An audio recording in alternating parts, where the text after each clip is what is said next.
তুতিল মুলকা মান তাশা ওয়া তানজিউল মুলকা মিম্মান তাশা ওয়া তুইজ্জু মান তাশা ওয়া তুদিল্লু মান তাশা।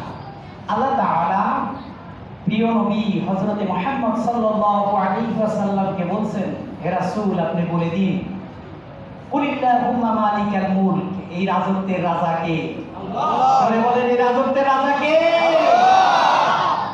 কিন্তু আমাদের এই জনপদের এক শ্রেণীর এই রাজত্বের রাজারা মনে করেছিল যে এই রাজত্বই তাদের চিরস্থায়ী রাজত্ব। কথা ঠিক কিনা? এই রাজত্বই তাদের চিরস্থায়ী রাজত্ব, মানে এই রাজত্বের রাজা তারা, তাদের উপরে আর কোনো রাজা নাই, এই রাজত্ব কোনোদিন শেষ হবে না। কথা ঠিক কিনা? আজকে কি তারা রাজা আছে? এই রাজত্বের রাজা কে? আল্লাহর উপরে কেউ নিজেকে রাজত্বের রাজা দাবি করে, মামুর বাড়ি দিল্লি গিয়ে পড়বা। ঠিক কিনা? আল্লাহ রাব্বুল আলামিন বলছেন, কুলিল্লাহুম্মা মালিকাল মুলক, এই রাজত্বের মালিক কে? আল্লাহ। তুতিল মুলকা মান তাশা, আল্লাহ যাকে ইচ্ছা করেন এই রাজত্বের রাজা বানান। সুবহানাল্লাহ। ওয়া তানজিউল মুলকা মিম্মান তাশা, আর যাকে ইচ্ছে করেন তার থেকে রাজত্ব কি করেন? ছিনিয়ে নেন। রাজত্ব ছিনিয়ে নিয়ে ৪৫ মিনিট সময় দিয়ে প্লেনে তুলিয়া তাহাকে অন্য দেশে ফেলিয়া দিতে পারে। কথা ঠিক কিনা? দিয়েছেন কিনা? ওয়াতানজিউল মুলকা মিম্মান তাশা, আহারে আজ থেকে গুনে গুনে 11 দিন, কয়দিন? 11 দিন আগেও নেতারা চিন্তা করেছিল যে আমার রাজত্ব চলে যাবে? না। কোন নেতা কল্পনা করেছিল যে আমার রাজত্ব চলে যাবে? না। আহা, 11 দিন আগেও যারা রাজা ছিল, এই জনপদের সবচেয়ে রাজা নিজেদেরকে কি মনে করত? রাজা মনে করত। আর আমরা ছিলাম প্রজা, আমরা দাস, যা বলতো তাই শুনতাম।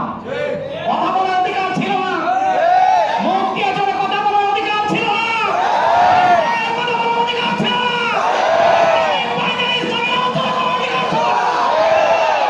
তারা মনে করেছিল আমরাই রাজা, এই কণ্ঠটা চেপে ধরলেই সব হক দমন করতে পারবো। পেরেছে? না, পারেনি। সবগুলারে শ্রীলঙ্কার অবস্থা হয়েছে। গতকালকে দেখলাম একটা নেতারে, আহারে বেশ যদি করবি করবি ভালো কথা, তাই বলে কি শার্ট প্যান্ট খোলা রাখবে? কি করছে? শার্ট প্যান্ট খুলে ফেলছে। আহা, আরেকটা আইনমন্ত্রী মনে আছে না? দিনে দিনে আইনের ব্যাখ্যা দেয়। কিসের ব্যাখ্যা দেয়? আইনের ব্যাখ্যা দেয়। তার মতো আইন কেউ জানে না। আইনের মন্ত্রী, আইনমন্ত্রী। আর এক ছিল দরবেশ বাবা। কি বাবা? আরে দরবেশ বাবা। কোথায় পড়াচ্ছিল? নৌকায় করে। কিসে করে? নৌকায় করে পড়াচ্ছিল। যেই নৌকা নিয়ে তারা গর্ব করেছিল, যেই নৌকা তাদের পক্ষে এই জায়গায় নৌকা রাখতো, কি রাখতো? নৌকা। নৌকার একটা লোগো সিট এখানে রেখে দিত। অফিসের সামনে বিশাল সাইনবোর্ড নৌকা, যেখানে ঢুকবেন সেখানেই নৌকা। মসজিদে শুধু ছবি টাঙানো বাদে এমন কোন অফিস নাই যে অফিসে আম্মাজানের ছবি নেই। আম্মাজানের ছবি নাই। কথা ঠিক কি না? যেই নৌকা কানবাড়ি তারা নিজেরা মনে করেছিল, সেই নৌকা থেকে আল্লাহ লাঞ্ছিত করে অপদস্থ করে তাদেরকে অ্যারেস্ট করেছে। কথা ঠিক কি? আহারে, দুইটা হাতে কি বাঁধা? আরে না, রশি বাঁধা। কি বাঁধা? রশি বাঁধা, রশি। আহা, কত আলেমকে, কত নির্দোষ মানুষকে তাদেরকে ডান্ডা মেরে পড়িয়ে আইনের কাঠগড়ায় দাঁড় করিয়েছে তারা। ওই যে মানবতা বিরোধী অপরাধ ট্রাইব্যুনাল, মানবতা বিরোধী অপরাধ ট্রাইব্যুনাল গঠন করে এই জাতির শ্রেষ্ঠ সন্তান আলেমদেরকে দিনের পর দিন ফাঁসির কাঠে ঝুলিয়ে শহীদ করে দেওয়া হয়েছে। এই মানবতা বিরোধী ট্রাইব্যুনালেই তাদেরকে এই 5ই আগস্ট গণহত্যাকাণ্ডে প্রত্যেককে ফাঁসির কাঠে ঝুলতে হবে। একজন বরেণ্য ব্যক্তি বলেছিলেন,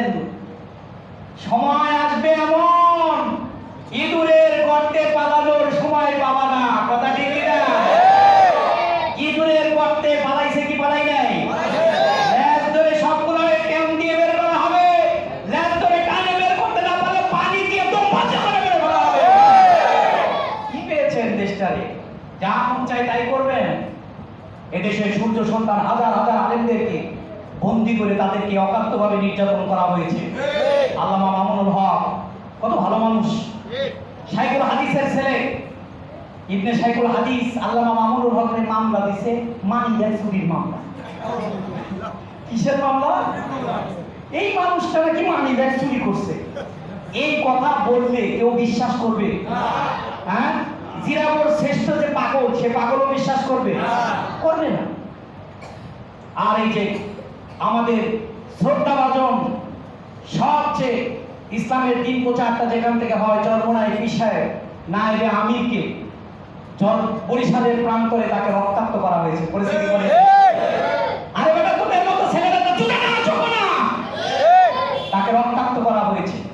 শুধু তাই নয়, এদেশের সবচেয়ে বরেণ্য আলেম দ্বীন, সূর্য সন্তান আল্লামা দেলোয়ার হোসাইন সাইদি, আহারে তার ওয়াজ শুনে আজকে আমরা আলেম, তার ওয়াজ শুনে আমরা আজকে আলেম হয়েছি। যার ওয়াজ শুনে কোলের শিশুগুলা শুনতে শুনতে আলেম হয়েছে, সেই মানুষটাকে কারাগারের ভিতরে নির্যাতন করে নিপীড়ন করে সর্বশেষ তাকে হাসপাতালে নিয়ে মৃত্যুর কোলে ছেড়ে দেওয়া হয়েছে। এর বিচার একদিন হবে। অত রেসুমান দাসা, অত রেসুমান দাসা। বেইজ্জতি করার মালিক কে? আল্লাহ। ইজ্জত দেওয়ার মালিক কে? আল্লাহ।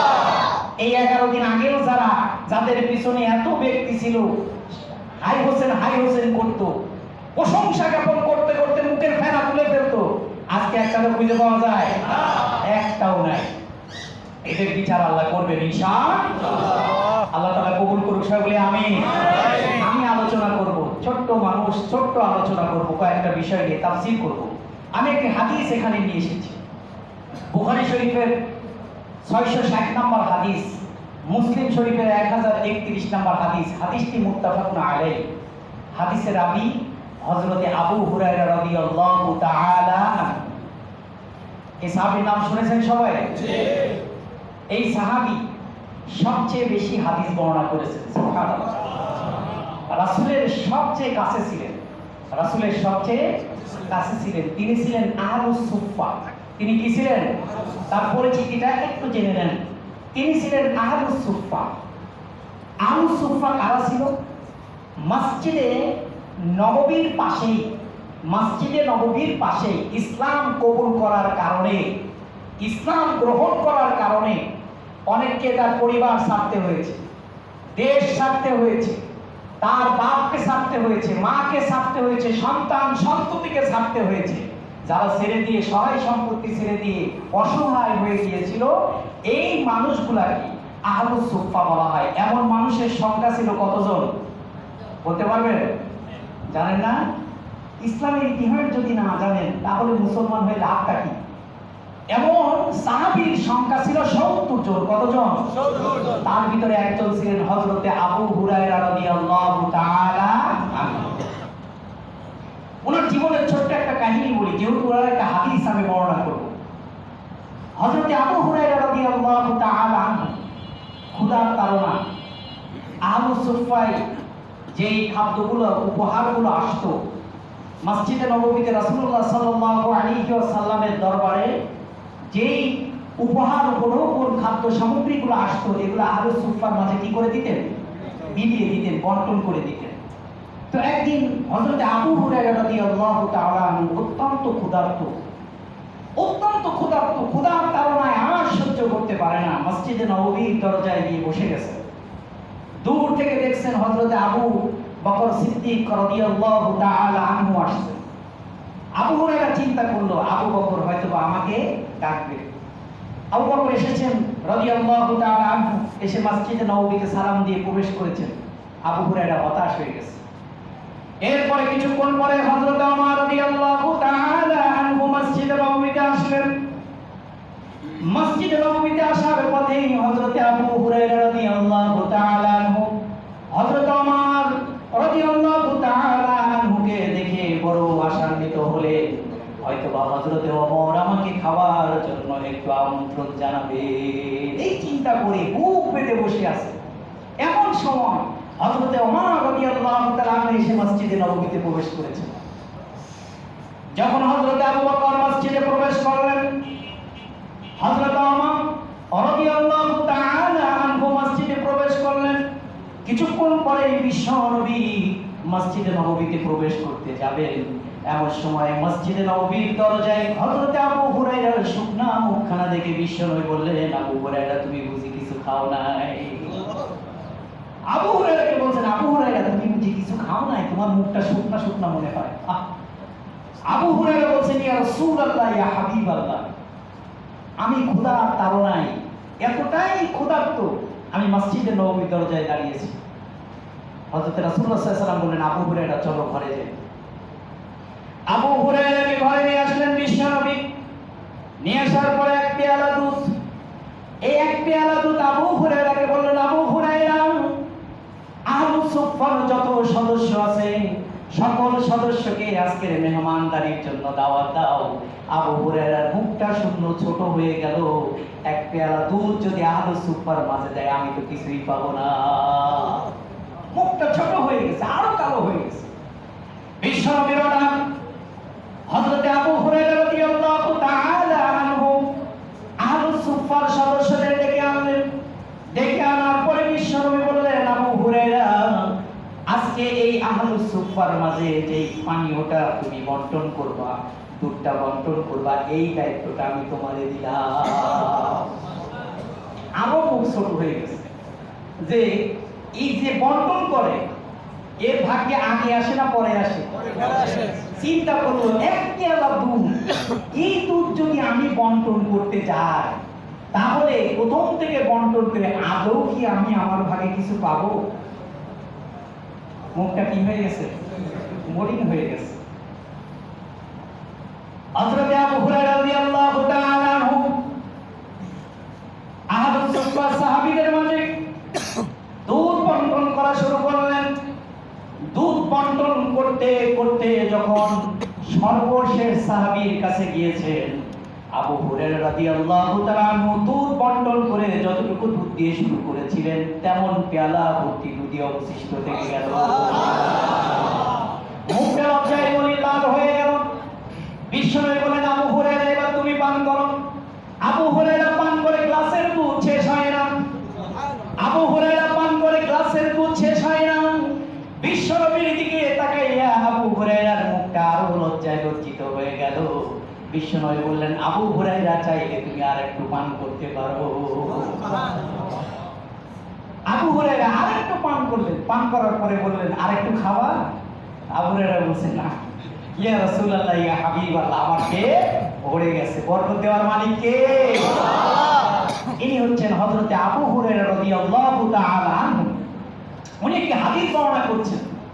যে হাদিসটি মুখ্য কথা হচ্ছে যে 7 শ্রেণীর মানুষ, কয় শ্রেণীর মানুষ? 7 শ্রেণীর মানুষ আল্লাহর আরশের ছায়ায় জায়গা পাবে। কয় শ্রেণীর মানুষ? 7 শ্রেণীর মানুষ আল্লাহর আরশের ছায়ায় জায়গা পাবে। তাহলে এই 7 শ্রেণীর মানুষ চেনার দরকার আছে না নাই? আছে। আমি ওই শ্রেণীর ভিতরে আছি কিনা এটা খোঁজ নেওয়ার দরকার আছে না? দেখি একটু বাকি চালান দিয়ে যে আমরা ওই শ্রেণীর ভিতরে আছি কিনা।